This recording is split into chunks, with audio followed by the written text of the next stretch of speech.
that's about it. We'll get started, yeah. Alright, obviously I think most of you know me by now. My name's Boydlee. I think this is the first time today I've got to stand in the same place for 20 minutes, so it'll probably be quite nice for me. And what we're going to be talking about today is deployed. Now deployed is essentially an API builder, if you will. It's built on top of MongoDB and Node.js. And what it allows you to do is sort of build and design REST APIs in minutes. So it's free, it's open source. You can download it, you can run it on your local computer, whether it's Windows, Mac, Linux, or you can download it and install it on a remote server if you wish. There's no commercial licensing fees or anything like that. Yep, so built on top of Node.js, MongoDB. It's fast, it's scalable, it's open source. It comes with a full dashboard system, so you can create and manage all of your data collections. And those data collections are essentially automatically turned into REST APIs, full REST APIs. You can do things like create events within those and use that dashboard system to edit and insert data records. So the idea behind it is creating RESTful APIs through design. So this looks around a series of REST calls, what are essentially CRUD, so get, post, put, delete, that sort of stuff. Here we go, this is an example of the dashboard. Now the tiConf app, the data that it sources for the agenda and the speakers and all that sort of stuff, that actually comes from a deployed installation that we have in the cloud. So what we did was we installed it, we get this dashboard that loads up, we're able to create these collections. You can't see the picture very well. We've got things like agenda, speakers, some other bits and pieces here. I can't remember the rest of them are. And we're able to create those collections and then add properties to those automatically, and then add data to those properties, and then it's automatically REST enabled. So we can basically just get our mobile app and point it to our cloud server and go get all the speakers, and drag it across. Another thing, scripted logic through events. So in the deployed dashboard, each event, so if we have a collection and it's called speakers for example's sake, and each of those speakers has a name, you know, they might have an avatar, have an image, you know, they might have some other information, their address, whatever, their company, all that sort of stuff. When we get or post or put to that collection of speakers, we can actually write custom JavaScript code that gets executed on the fly. So we could do things like have a speakers collection with a first name and a last name. We could write JavaScript code in the get call in the dashboard that says join those two together and return that as another property that doesn't exist called full name. Sounds pretty simple, and it is. And we'll do some demos so it'll make a lot more sense. Here's one here. So we've got an event here, and what we've done is we've gone and added this.access time, so the current property is always called this, just like normal JavaScript. We've just assigned it to a new date. And now, when it comes back with the data, this access time property didn't exist in the collection, but we've been able to add it at runtime. Some other stuff, you can use their built-in DPD library, obviously short for deployed, to access other collections within the deployed database, and then you can script your business logic based on those queries. So here's a good example. So we have speakers in our deployed database collection. We want to say pull back a list of speakers, and on a get call for that call, we want to go, okay, also pull back all the tracks, all the talks that those speakers are speaking about. So we can actually, within our events, go deploy.get all the talks that belong to this speaker, and we can pull that back as one big JSON API, all integrated into the same event, the same collection. And we'll run through some code samples after this. I'll try and get through this quite quickly, and then I'll show you some code samples. Yep, so accessing collections via deployed. Here's a sample here. I'll show this properly to you, but same sort of thing, so you can see where we've added this extra property access time. And then we've done an opening hours call. This is a restaurant sample. We've done an opening hours call. We've gone, well, you know, we want to pull back the opening hours for this.id, and it's pulled all those things back for a separate collection within that event.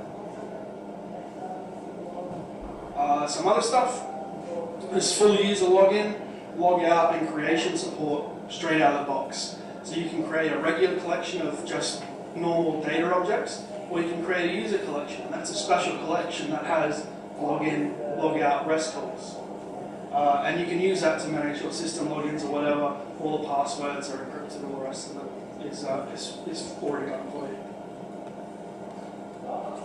And you can restrict access to certain REST calls by throwing cancel. So if, for example, you have a list of speakers and you don't want people to be able to access the delete REST call on that stuff, you can go into the event tab for speakers and go cancel and throw an error code and an error message, and that will forcibly stop those REST calls being allowed to be made. As well as doing things like throwing errors, you can do other stuff. You can protect properties. So if, for example, you have a put call and you go, I don't want the speaker's first name to be allowed to be updated by anybody, you can protect that specific parameter. Other stuff previous, you can do a call, and if someone's done a put and they've updated some data, you can do a previous call and it will return also the data that they overrode, so perhaps you could show that somehow in the system. Other properties changed, hide, so you can tell if a property was changed during a put call or a put call. You can hide a property if, for example, you have some sort of special GUID, for example, and you don't want that to show up in your REST calls. You can hide that property and it will disappear from public view. And there's also error calls and other sorts of stuff. One of the really neat things is that you can use, because it's all built on Node.js, you can essentially use Node.js modules and expose those to deploy. So you just install them with the Node package manager like you would any other Node module, and then you can expose those just with a bit of a deployed wrapper code around the top of it. So there's a number of them already exist. They're open source on GitHub. So you can pull down modules for sending email, getting files from Amazon S3, a bunch of other stuff. And yeah, so as I said, they're all based on Node, so npm install, bang, they work. And there's a ton of examples at deployed.com. They show what you can do with the system. It's a really good example with Backbone.js, Angular.js. The chaps that write deploy have actually gone and built, they've got this library called DPD you can use in your websites and sort of mobile web projects. They've actually gone and built a titanium version of that. So you can take that library, that dpd.js, go, here's my deployed server over here, whatever the IP address is and the port number, and then you can do things straight within your titanium app, and it's just dpd.get users and pull it all back, or search for them, or whatever. It's like 3 lines of code. You can hit your remote web service, pull the information back, do put, update, post calls, all the rest of it. Very similar to ACS. The main difference being, obviously, you can download deploy, run it locally, or you can download deploy, put it on your own cloud server. You've got complete control over how, what resources you put it on and where you put it and what you do with it. So, what we'll do, we'll put this down. I'll explain some of this stuff in better detail. Right, so this is a deployed dashboard. This is the actual dashboard. This is the actual dashboard for the tiConf application. So you can see here, it's not too clear, but hopefully everyone can kind of read that. You can see here we've got agenda collection, a speakers collection, we've got slides, videos, and users. So when you initially registered for that tiConf app, we gave you that sort of option to register. That username and password that you can optionally put in, that would throw into this users collection here. So to show you how easy this is, we'll create a new one called new collection, and we'll call it lunch.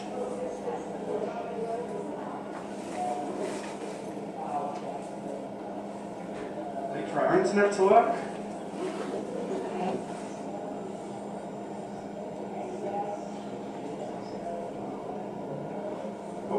So here's our new collection we've created called lunch. It's got no properties yet. The only one it does have by default is an ID property. So it's been given a string ID. It's about 20 characters long, numbers and letters. So for lunch we can go, what's some options? We can go ingredients. And we'll say that ingredients are required. Maybe we'll say, is this a vegetarian option?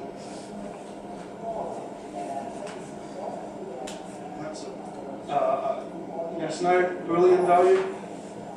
We'll say it's not required. You know, some other stuff, we can say what's the name of this lunch dish. We'll say yes, that's required, that's a string as well. And perhaps a number, how much does it cost? There's no data yet. So what we're doing is we're just creating, essentially you can look at it as a database table. So a very, very similar concept. It's just a collection. We're telling it what properties we want the collection to hold, and then we can actually go in and add data to it, and you'll see that this is automatically REST enabled. So then we can open up the browser and go do a GET call on it, and it will return it all back for us in regular old JSON format. So what's what, sorry?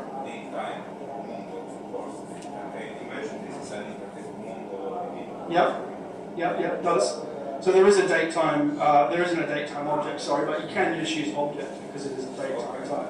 So you also have these like object here, so you can actually create a proper JavaScript object if you wanted to, and just because it's just a piece of JSON, you can do calls on that and bring it back. So you know, that's possible. So we've created this basic collection.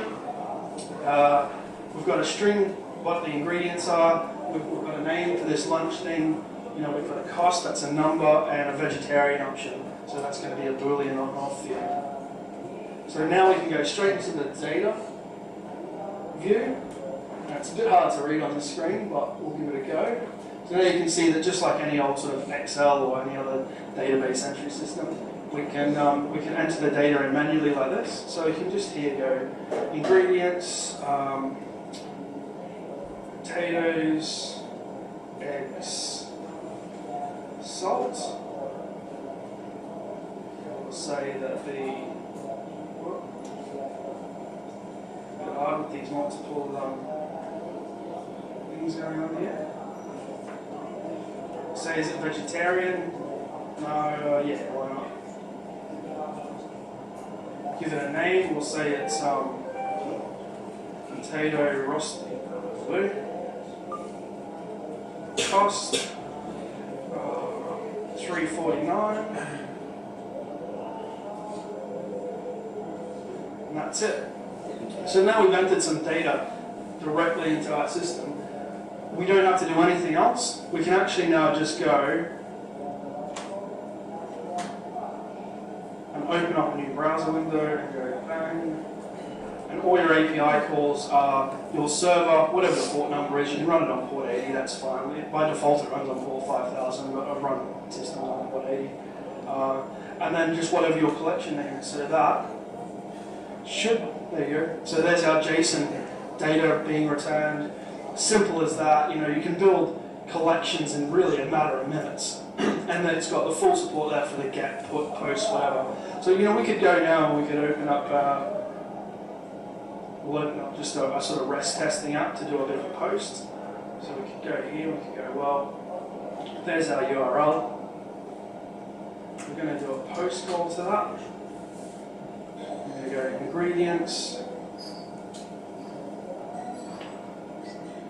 test, name, test food.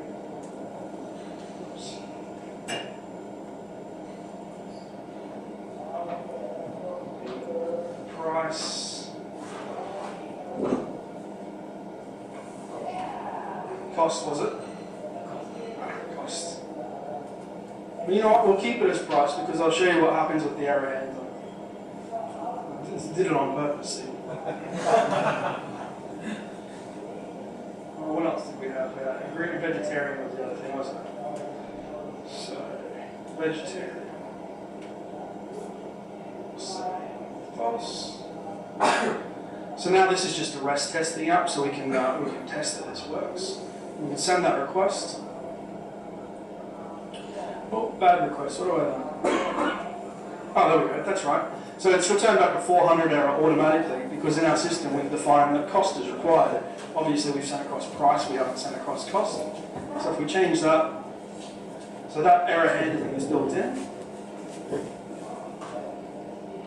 There we go, 200 requests, the object we created gets sent back automatically so that you can see it worked. It has an ID attached to it now that's automatically generated.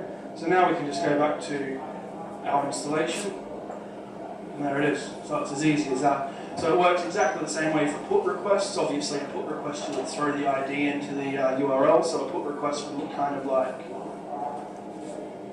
this. So you're essentially saying that you want to update one of those items. You can also do a get call and just return one single item like that if you want to. Yeah, so there's some other really interesting stuff as well. We'll show you some event handling. So what we'll do, how much was that one we put in? 345. So within the events tab for the each of our collections, for get, validate, post, put, and delete, we can write custom code, and it's just JavaScript. So for example, say you could do something as simple as going,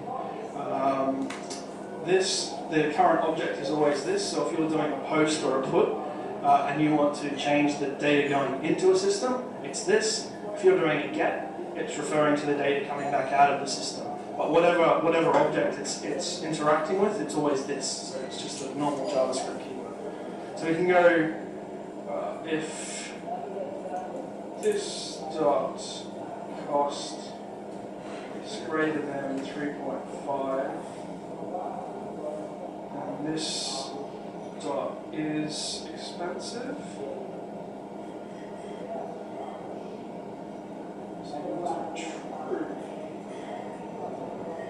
Standard JavaScript code, there's nothing fancy about that. We can just now go straight back to our, making our dummy get call, refresh it.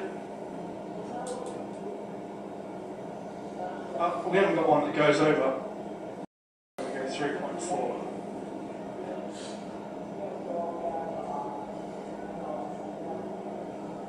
There we go. So you can see that we've just added a bit of JavaScript code in our get event, and we've gone, if a dish is over 3.4, so let's say €3.40, if it's that, then add an extra parameter to the data that comes back called is expensive and assign it true. So it's as easy as that. So we can basically interact with these objects going in and out of the system, standard old JavaScript. We can also do other things with the integrated deployed library.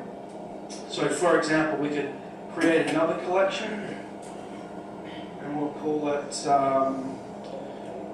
don't know, serving times or something. So we've got this second collection called serving times. We'll add some properties to it. We'll add a sample data object, and I'll show you how you can get from one to the other.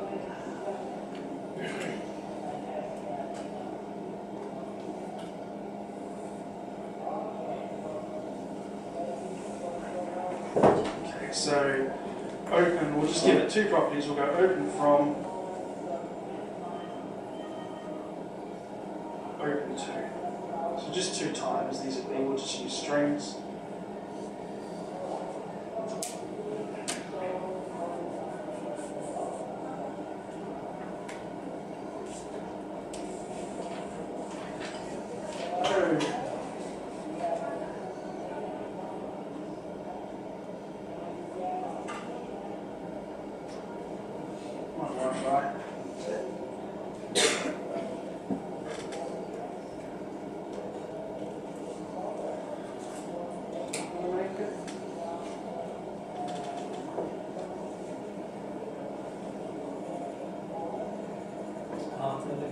Yeah.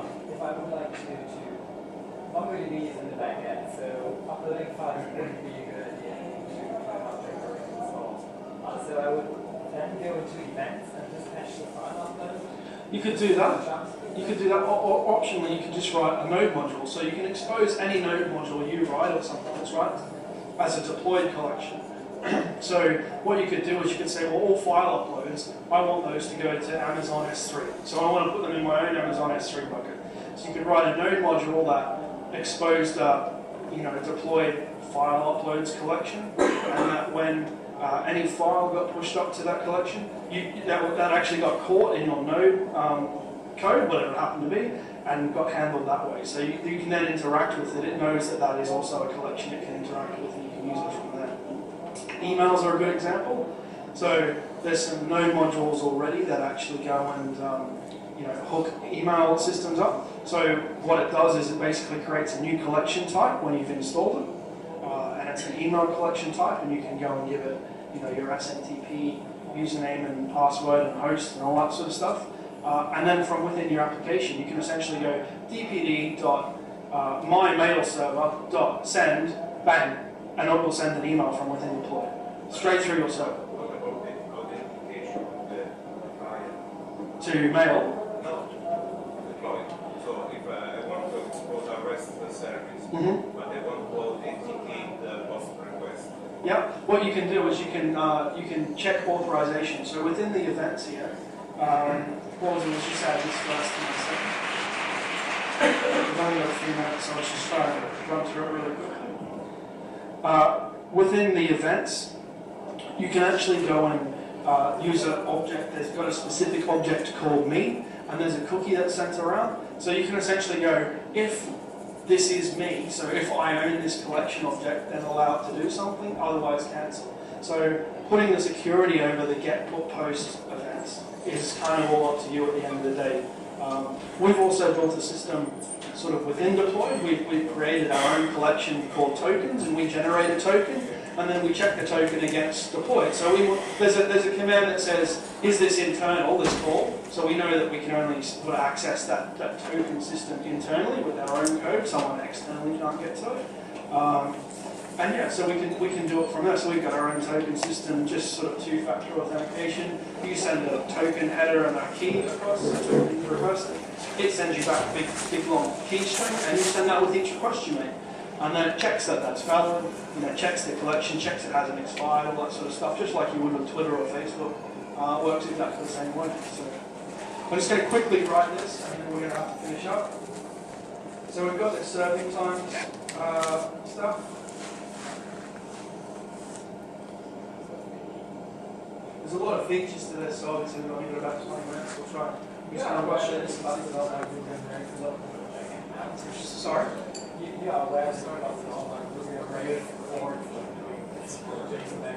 Well, I don't use it. Sorry. We can go, so straight within our event, we can go dpd.serving-times. Yeah. We can pass the properties if we want to. So no. Just like normal JavaScript, we've got a callback. And just like JavaScript, we can go that.serving times success. So the success callback function is came around. Just get part of that because this JavaScript there.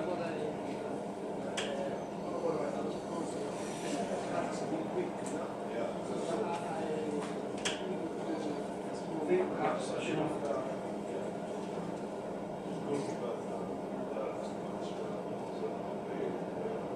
I think using high fusion names of the event probably wasn't the smartest thing to do. We'll see if this works. Yeah.